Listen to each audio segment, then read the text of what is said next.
Industries کو چلانا ہے, ہم نے کیسے اپنی کاسٹ آف پروڈکشن کم کرنی ہے, ایکسپورٹس کو بڑھانا ہے, عوام کو ریلیف دینا ہے, کچھ بھی دیکھ لیں بات یہیں آ کے رکتی ہے کہ ہماری بجلی سستی ہونی چاہیے. وہ بجلی سستی کیسے ہوگی جب ہمیں کیپیسٹی پیمنٹس کرنی ہوں گی, آئی پی پیز کے ساتھ یہ معاہدے ہوں گے, جو سستی بجلی ہماری بن بھی جاتی ہے اس کو ہم ٹرانسمٹ نہیں کر پاتے. مطلب مسائل کا ایک انبار لگا ہوا ہے, اس کا کوئی حل ہے؟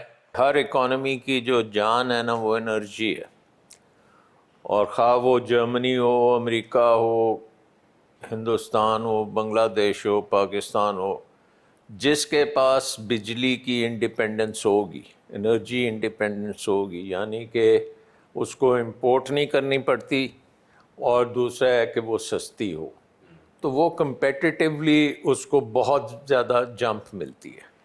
اور آپ نے دیکھا ہے کہ یہ آئی پی پی سے پہلے پاکستان کی economy was doing very well, اور اس کی وجہ یہ تھی کہ ہماری انرجی انڈیپینڈنس تھی, کہ ہماری گیس بھی تھی اور ہماری بجلی بھی بڑی سستی تھی کیونکہ وہ ہائیڈرو کی ہوتی تھی. جب ہم نے ڈیسائیڈ کیا کہ ہم نے ڈیم نہیں بنانے, کیونکہ ڈیم کبھی کوئی کہتا تھا ڈیم بنے گا تو پاکستان ٹوٹ جائے گا, یہ ہو جائے گا, وہ ہو جائے گا, تو ڈیم نہ بننے کی وجہ سے ہمیں آئی پی پیز پہ لگایا گیا, اور آئی پی پیز میں بھی پھر ہم نے ماشاءاللہ ایسے کانٹریکٹ کیے جنہوں نے پاکستان کو بینکرپٹ کر دیا, اور ہم کرتے گئے. یہ نہیں ہے کہ ایک وقت میں کیا, over a long period of time ہم نے بڑے غلط کیے, جس کی وجہ سے آج ہماری بجلی دنیا کی سب سے ایکسپینسو بجلی ہے. سلمان صاحب, پھر لاسٹلی ظاہر ہے بجٹ بہت قریب ہے, اور جیسا کہ میں نے پہلے ہی بات کی, ایکسپیکٹیشنز ہماری جب ہم سارے فیکٹرز کو دیکھتے ہیں تو وہ ایکسپیکٹیشن لو ہو جاتی ہیں, جیسے کہ ہم بڑھے ہیں وہ ایکسپیکٹیشن ہم یہ سوچیں کہ اچھا اس میں ہمیں ریلیف ملے گا. اس وقت جو ہم دیکھ رہے ہیں کہ مشرق وسطیٰ کی صورتحال بھی ہمارے سامنے ہیں, جتنے گورنمنٹ کو چیلنجز ہیں, جو اس وقت معاشی ٹیم بجٹ کی تیاری میں کام کر رہی ہے اور بجٹ آنے بھی والا ہے, آپ کیا سمجھتے ہیں وہ بجٹ کیسا ہوگا 2026 اور 27 کا؟ آئی تھنک وہ ڈٹو کاپی ہوگا جو 2024-25 کا بجٹ تھا, اسی کی کاپی ہوگی, کیونکہ کوئی مجھے نظر نہیں آتا کہ ریفارمز کے لیے سیریس ہے, اور یہ ایک بیوروکریٹک سسٹم ہے بجٹ کا, جس میں جو پچھلے سال کا بجٹ ہوتا ہے اسی کی تصویر اگلے سال پیش کر دی جاتی ہے, اس میں تھوڑا بہت بدل کیا جاتا ہے, اور انہی اداروں کو بھی پیسے مل رہے ہوتے ہیں. وہی طریقہ ہوتا ہے, صرف یہ ہوتا ہے کہ اگر پچھلے سال 100 روپے ملے تھے تو اس سال 105 دے دو, 110 دے دو, اس طرح سے وہ بجٹ بنتا ہے. تو مجھے امید نہیں ہے کہ کوئی میجر چینج آئے گا. انفارچونیٹلی یہ بزنس ایز یوزول ہی ہوگا, جس میں آپ بڑے اچھے فورکاسٹ دیں گے اور آپٹمسٹک ہوگا کہ ہمارا ریونیو بہت زیادہ ہوگا اور ہمارے اخراجات بہت کم ہوں گے, بٹ الٹیمیٹلی ہمیں پتہ لگے گا کہ نہیں, اخراجات ہمارے بہت زیادہ ہیں اور ریونیو بہت کم ہے, لہٰذا اور ٹیکسز ڈاؤن دا روڈ لگیں گے اور سپلیمنٹری بجٹ بنانے پڑیں گے. So I think business as usual ہی چلے گا. بٹ آئی تھنک کہ اگر گورنمنٹ سیریسلی پاکستان کی سچویشن کو سمجھ جاتی ہے تو ہمیں ریفارمز کی طرف ڈیفینیٹلی جانا ہے. ہمیں اپنا فوکس ٹیکس سے ہٹا کے ہمیں انویسٹمنٹ کی طرف کرنا ہے, اور ہمیں اسٹیبلٹی سے اب گروتھ کی طرف جانے کی بہت ضرورت ہے. کم از کم پہلا قدم تو لینا چاہیے, تاکہ ایک سگنل جائے کہ پاکستان انویسٹمنٹ کے لیے اب کھلا ہے, اور یہاں پہ انویسٹمنٹ جو ہے اس کو ہم ویلکم کرتے ہیں, اور جو بیوروکریسی ہے اس کا رول ہم کم کرنا چاہتے ہیں, اور پرائیویٹ سیکٹر کو ہم آگے لانا چاہتے ہیں.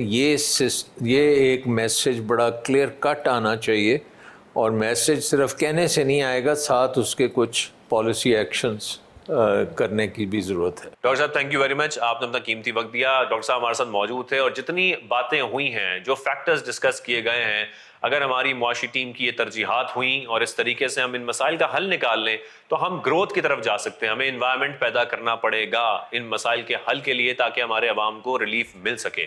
ہمیں اجازت دیجیے, اللہ حافظ.